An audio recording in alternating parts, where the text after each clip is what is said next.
देखते हैं कि प्रशासनिक योजनाओं के बारे में। उनमें से पहला क्या है, प्रतीक मुद्रा का प्रचलन। पहला क्या होता है, प्रतीक मुद्रा का प्रचलन। जब मोहम्मद बिन तुगलक शासन कर रहे हैं, ठीक इस समय पर पूरे विश्व में सोने एवं चांदी की कमी हो गई। पूरे विश्व में सोने एवं चांदी की कमी हो गई है। सोने एवं चांदी की कमी हो गई। ध्यान देना, अगर सोना चांदी नहीं है मतलब क्या है, मुद्रा नहीं बन पाएगी, सिक्के नहीं बन पाएंगे, और बिना सिक्कों के व्यापार बहुत ही कठिन है। जब व्यापार कठिन है मतलब क्या है, राज्य के समक्ष टैक्स नहीं, राज्य को टैक्स नहीं मिलेगा।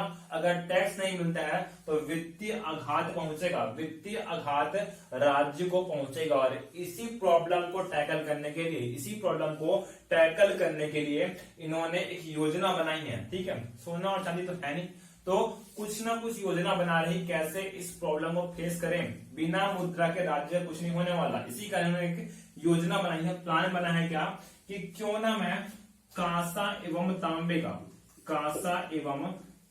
का मुद्रा जारी कर दूं। तांबे का मुद्रा, कांसा एवं तांबे की मुद्रा जारी करना चाह रहे कौन, मोहम्मद बिन तुगलक। ठीक है, कमी किसकी है, सोने और चांदी की कमी है, कांसा और तांबा तो मिल रहा ना। ठीक है, इसी का सोच रहे क्या, कांसा और तांबे की मुद्रा चलाते हैं इंडिया में, लेकिन इनसे एक गलती हो गई है। ठीक है, मैं बोला कुछ देर पहले, अगर आप कुछ प्लान सोच रहे, आपका एम है, लेकिन आपके पास प्लान नहीं है, प्रॉपर प्लान नहीं है, तो मात्र आपकी क्या है, इच्छा। और इनसे एक गलती हुई क्या, इन्होंने सोने और चांदी के जो मूल्य, सोने और चांदी के सिक्के हैं, उसका मूल्य बराबर रखा है कांसे और तांबे के सिक्के के मूल्य का। ध्यान देना, एक कांसे का सिक्का है उसका मूल्य, और एक सोने का सिक्का है उसका मूल्य इन्होंने बराबर रख दिया है। ठीक है, बराबर रख दिया मतलब क्या है, अब सुनहरा मौका है चोरों के पास कि क्यों ना जाली नोट बनाया जाए, क्यों ना जाली सिक्का बनाया जाए। साथ ही साथ इनके सिक्कों पर कोई भी ऐसा एक्सपर्टाइज काम नहीं करता है जिससे ये पता चल सके कि कौन सा सिक्का असली है, कौन सा सिक्का नकली है। कोई भी ऐसा वर्क उस सिक्के में नहीं किया गया जिससे आप आइडेंटिफाई कर पाए कि कौन सा सिक्का असली है, कौन सा सिक्का नकली है। ठीक है, तो अभी नोट मिलते हैं ना, उसमें ऐसा देखते हैं, बट आगे अपन गांधी दिखते हैं, गांधी दिखते हैं, ऊपर से एक सिल्वर का थ्रेड दिखता है, सिल्वर कलर का थ्रेड दिखता है, जिससे अपन जानते हैं क्या नकली है कि असली है। लेकिन इस समय जो कांसे और तांबे के सिक्के निकाल रहे हैं उसमें कोई भी पहचान नहीं है कि कौन सा राज्य द्वारा जारी किया मुद्रा है या कौन सा फर्जी है। और जब ये प्रॉब्लम पता सामने आई है तब क्या हो रहा है, इनके राज्य में घर में टकसाल खुले हैं, घर में क्या खुल गए हैं, टकसाल खुल गए हैं। मतलब क्या है, सबके सब अपना ही करेंसी जारी कर दे रहे हैं। ठीक है, पूरी जनता अपना करेंसी जारी कर दिया, पूरा बाजार नकली सिक्कों से भर गया, सबके सब जारी कर रहे हैं नोट। ठीक है, मतलब क्या है, इन्फ्लेशन आ गया, मुद्रास्फीति आ चुकी है। और इस समय जो शासक है, सुल्तान है, बेबस है, वो कुछ भी नहीं कर सकते क्योंकि उन्हें खुद को नहीं पता है कि कौन सा सिक्का असली है, कौन सा सिक्का नकली है। तब क्या करेंगे, इस योजना को बंद कराएंगे और बोलेंगे क्या कि बाजार में जितने भी सिक्के हैं सब मेरे पास लाओ। और जब सब जनता ने उन्हें सिक्के दिए हैं तब उनके बदले उन्हें असली सिक्का मिला, असली सोने चांदी का सिक्का पूरी जनता को दिया गया।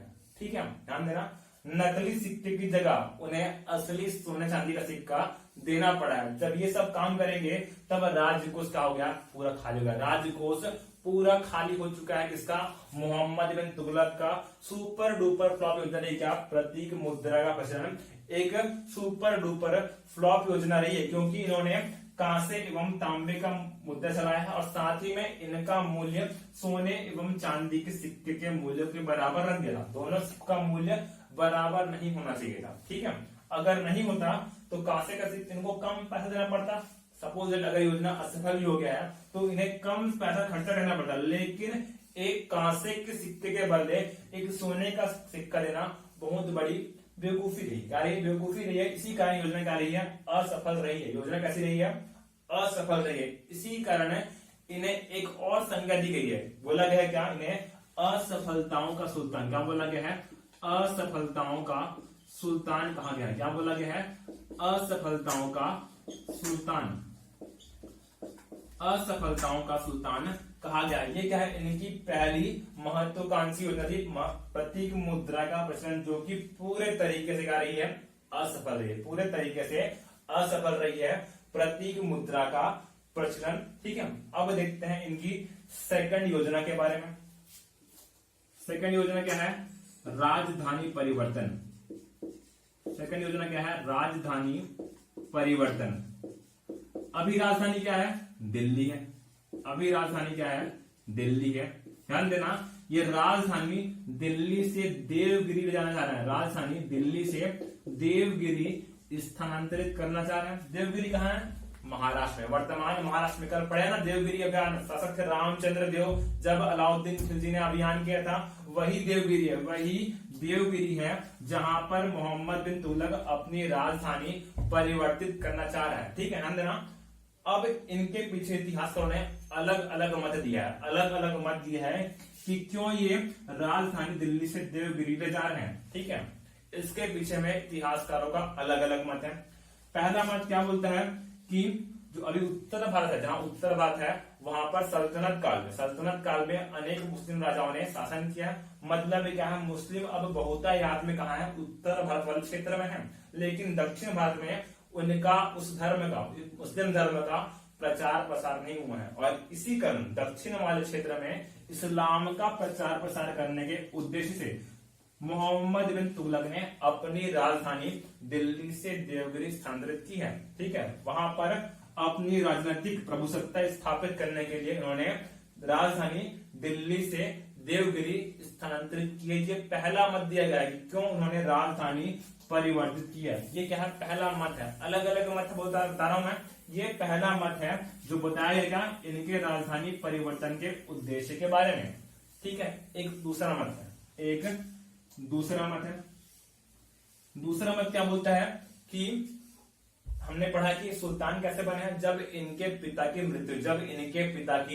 मृत्यु हुई तब ये सुल्तान बने हैं।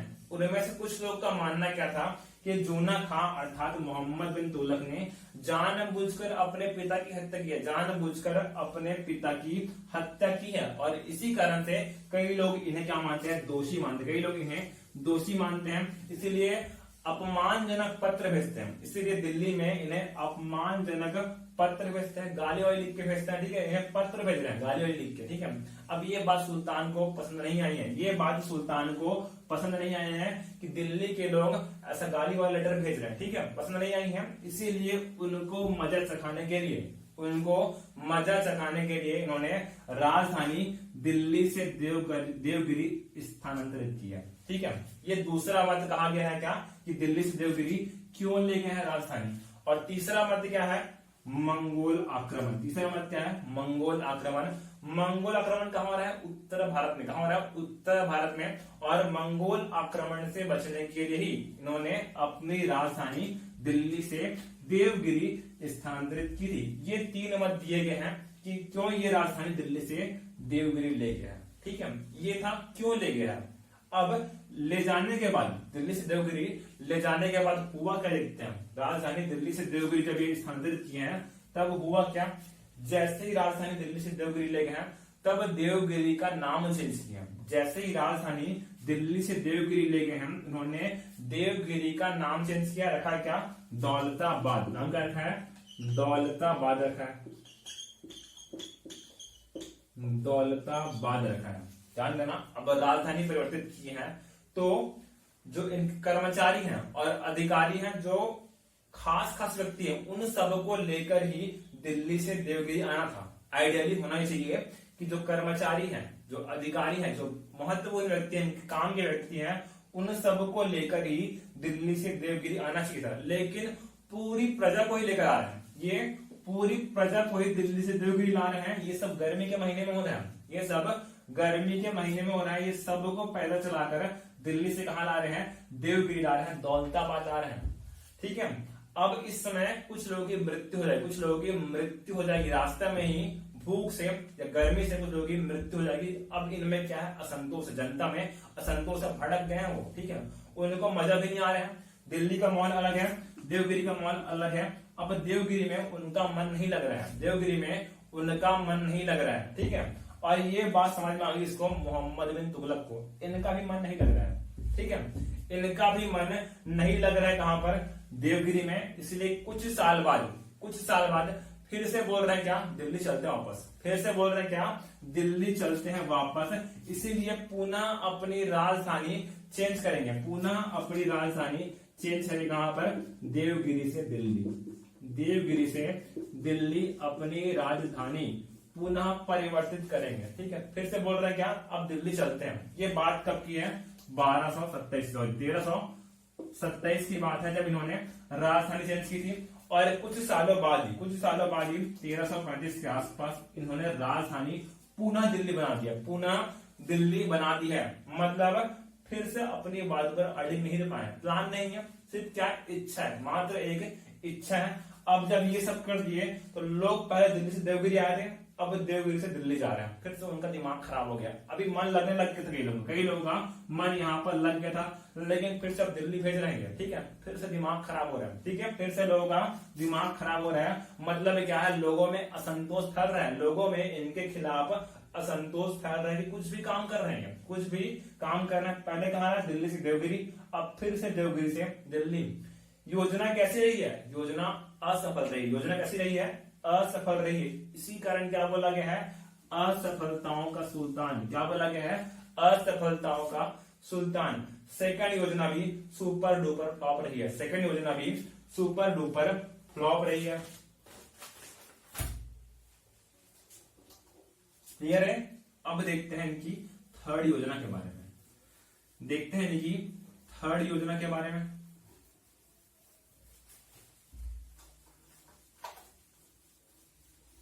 देखते हैं इनकी तीसरी प्रशासनिक योजनाओं के बारे में।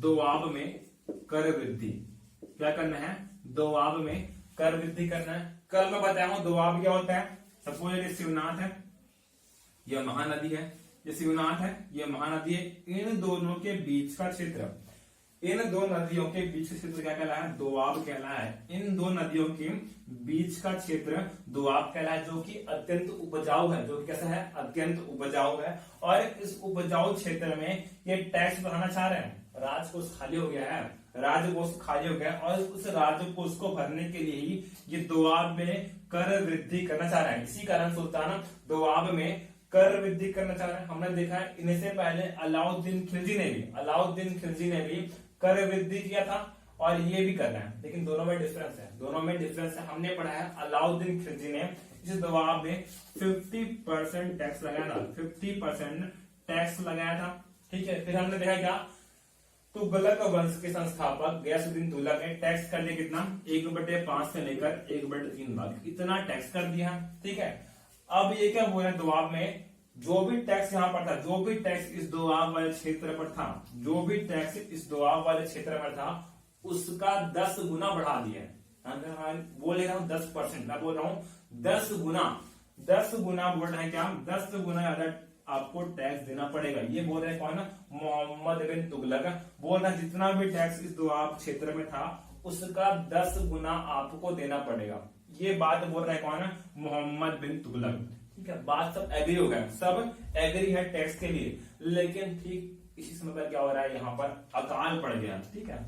अब किस्मत इतना खराब है, दोआब का क्षेत्र है, दो नदियों के बीच का भाग है, और वहां पे भी अकाल पड़ गया, वहां पे भी अकाल पड़ गया है। क्या पड़ गया यहाँ पर, अकाल। जब अकाल पड़ गया है तब जनता ने विद्रोह किया, तब जनता ने विद्रोह किया है कि एक तो अकाल पड़ गया, ऊपर से ऐसा टैक्स लगा रहे हो आप, हम कहां से देंगे। इसी कारण जनता ने विद्रोह कर दिया, जनता ने विद्रोह कर दिया, और इन्हें एक बड़े भारी विद्रोह का सामना करना पड़ा है।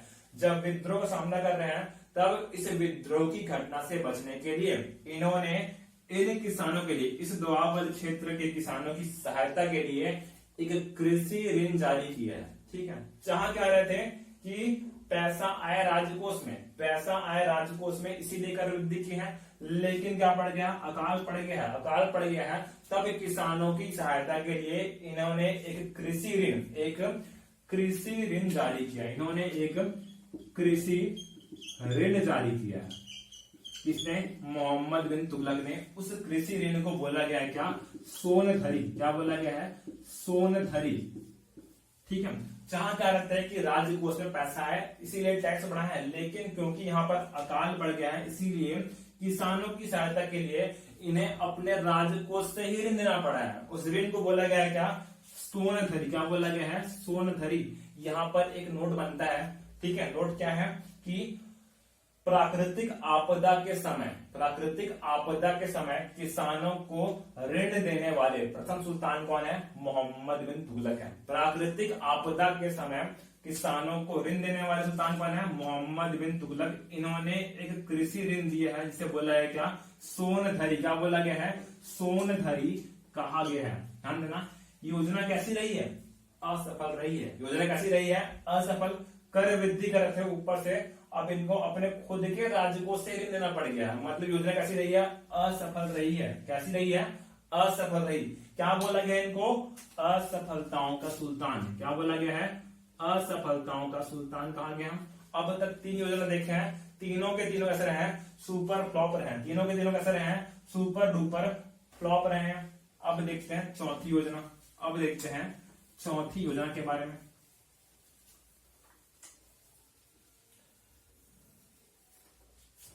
चौथी योजना के बारे में देखते हैं। लिखना, चौथी योजना है खुरासान अभियान। चौथी योजना क्या है? खुरासान अभियान। ठीक है। कौन सा अभियान है? खुरासान अभियान।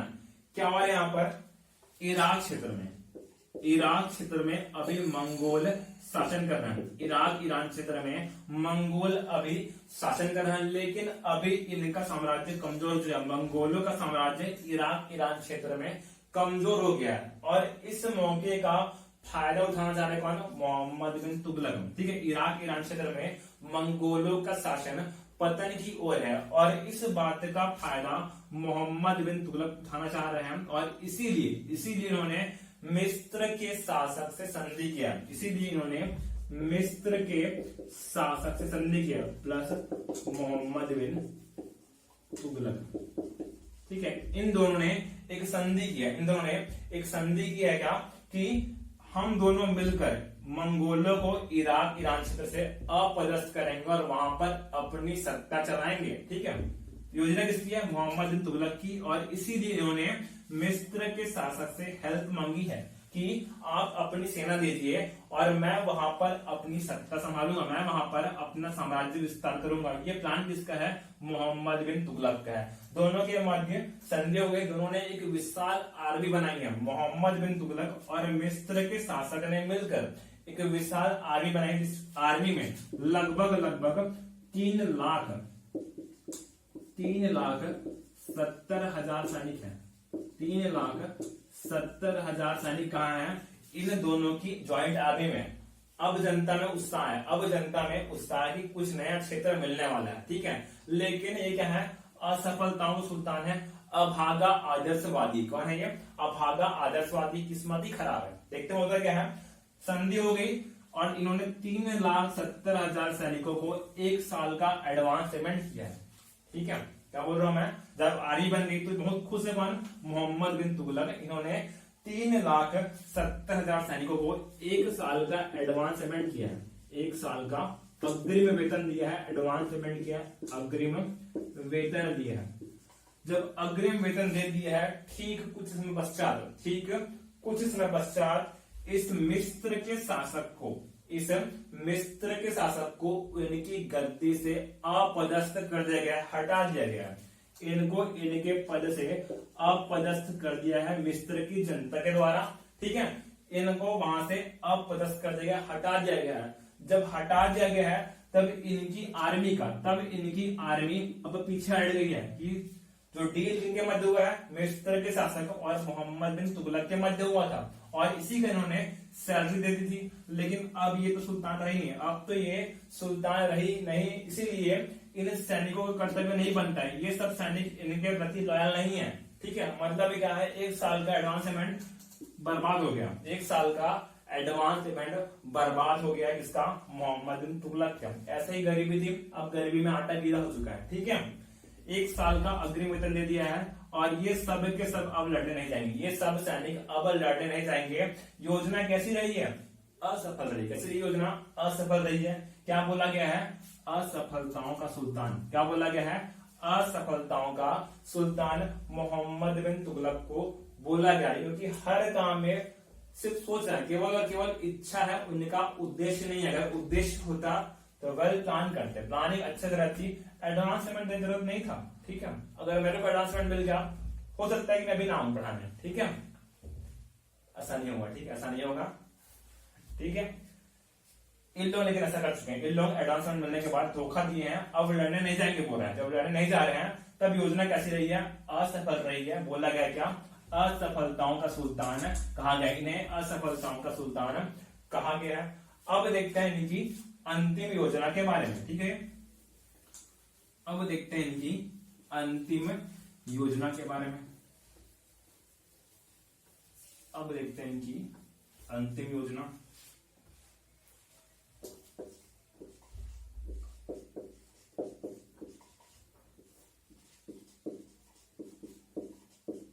अंतिम योजना कौन सी है? कराचिल अभियान। अंतिम योजना कौन सी है? कराचिल अभियान।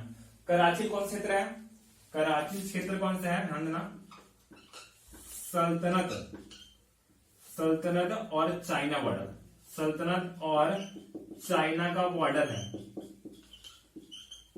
सल्तनत और चाइना का बॉर्डर है। और वहां पर इन्होंने एक सेना भेजी है चीन के क्षेत्रों पर। ठीक है, जो सल्तनत है और चाइना है, उन दोनों के मध्य जो बॉर्डर है वहां पर इन्होंने एक अभियान किया है कि उस क्षेत्र को जीतकर सल्तनत के क्षेत्र में मिलाना है, उसमें मर्ज करना है। इसीलिए उन्होंने कराचिल का अभियान किया है।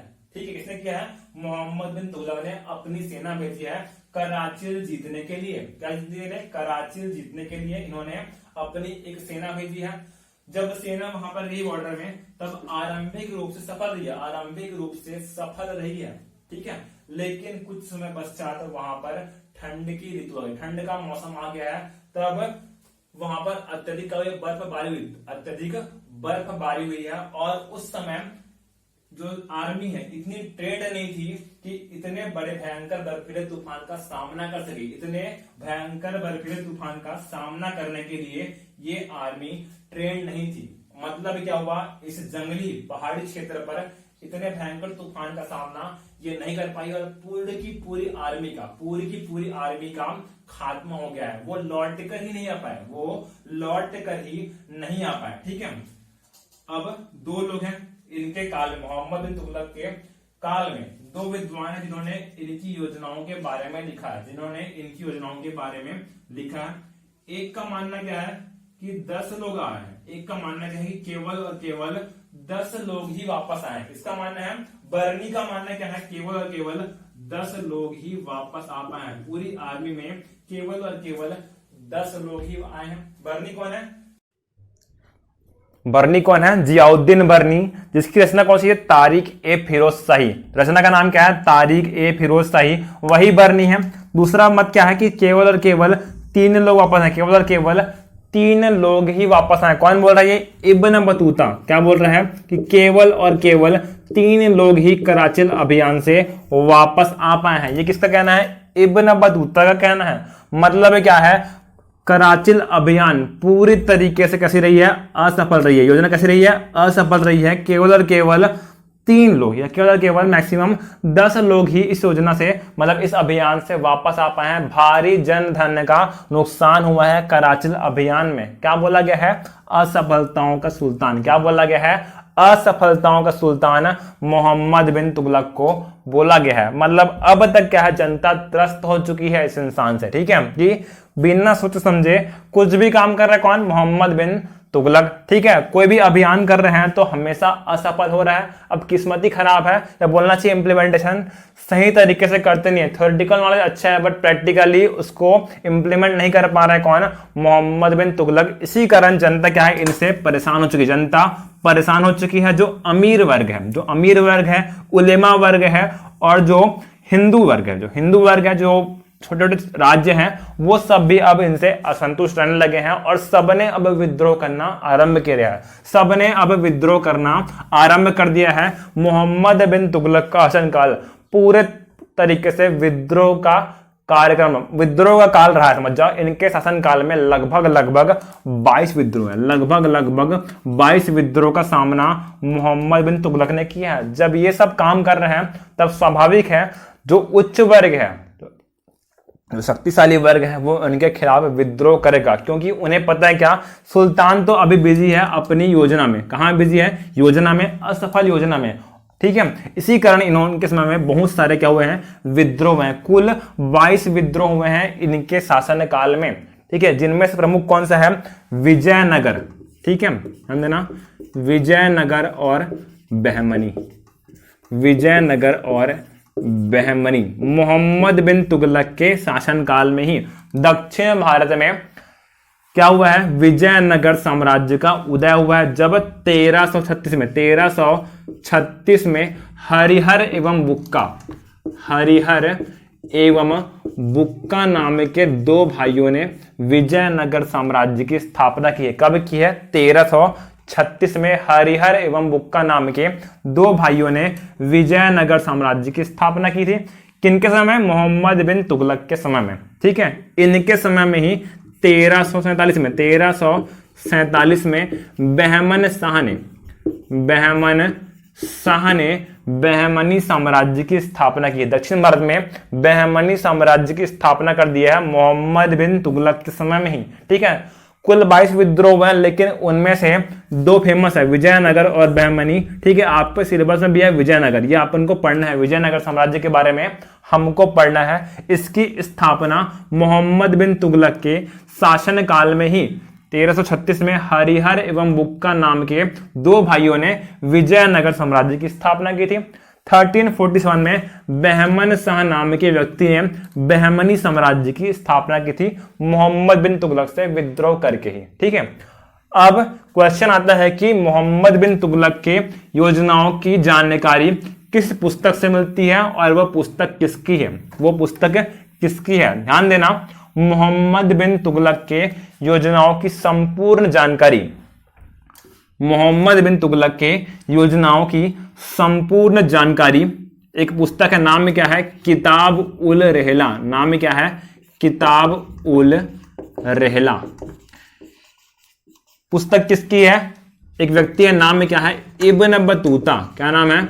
Ibn Battuta. इनकी एक रचना है क्या? किताब उल रहला। और इस बुक में मोहम्मद बिन तुगलक के द्वारा जो की गई प्रशासनिक योजना है, इनकी संपूर्ण जानकारी है। CGPSC 2019 में क्वेश्चन था कि इब्न बतूता कौन से देश का यात्री था? मोरक्को का। मोरक्को का यह यात्री है कौन? इब्न बतूता, जो कि मोहम्मद बिन तुगलक के शासनकाल में भारत में आया है। कहाँ है? भारत में। और इब्न बतूता को मोहम्मद बिन तुगलक ने दिल्ली का काजी घोषित किया था। दिल्ली का काजी घोषित किया था। दिल्ली का काजी घोषित किया था। ध्यान देना, इन पर भ्रष्टाचार का आरोप भी लगा था। इब्न बतूता पर भ्रष्टाचार का आरोप भी लगा था और उन्हें मृत्युदंड भी दिया गया था। लेकिन बाद में मोहम्मद बिन तुगलक ने सोचा कि अतिथि देवो भव, ठीक है, और इसी कारण से इनका मृत्युदंड माफ किया है। इनका मृत्युदंड माफ किया और बाद में इनको अपना राजदूत बनाकर कहां भेजेंगे? चीन भेजेंगे। कहां भेजेंगे? चीन भेजेंगे अपना राजदूत बनाकर। और इनकी ही पुस्तक क्या है? किताब उल रहला, जिसमें मोहम्मद बिन तुगलक के संपूर्ण योजनाओं की जानकारी मिलती है। मोहम्मद बिन तुगलक के संपूर्ण योजनाओं की जानकारी मिलती है, ठीक है। अब एक पॉइंट याद कीजिए, जब मैं तुगलक वंश स्टार्ट किया हूं तब मैं बोला हूं कि तुगलक वंश के जितने भी शासक हैं किसानों की भलाई के लिए कुछ ना कुछ कार्य करेंगे। किसानों की भलाई के लिए कुछ ना कुछ कार्य करेंगे। हमने देखा क्या कि गयासुद्दीन तुगलक ने सबसे पहले क्या बनाया? नहरों का निर्माण करा। नहरों का निर्माण गयासुद्दीन तुगलक ने कराया था, ठीक है। अब देखते हैं मोहम्मद बिन तुगलक ने किसानों के लिए क्या किया। इन्होंने एक पृथक विभाग की, एक नवीन पृथक विभाग की स्थापना की है। नाम क्या है? दीवान ए अमीर कोही। दीवान ए अमीर कोही नामक पृथक विभाग की स्थापना किसने की है? मोहम्मद बिन तुगलक ने एक पृथक विभाग दीवान ए अमीर कोही की स्थापना की है। इस विभाग का काम क्या है? बंजर भूमि को उपजाऊ भूमि में, बंजर भूमि को खेती योग्य भूमि में कन्वर्ट करना इस विभाग का कार्य है। बंजर भूमि को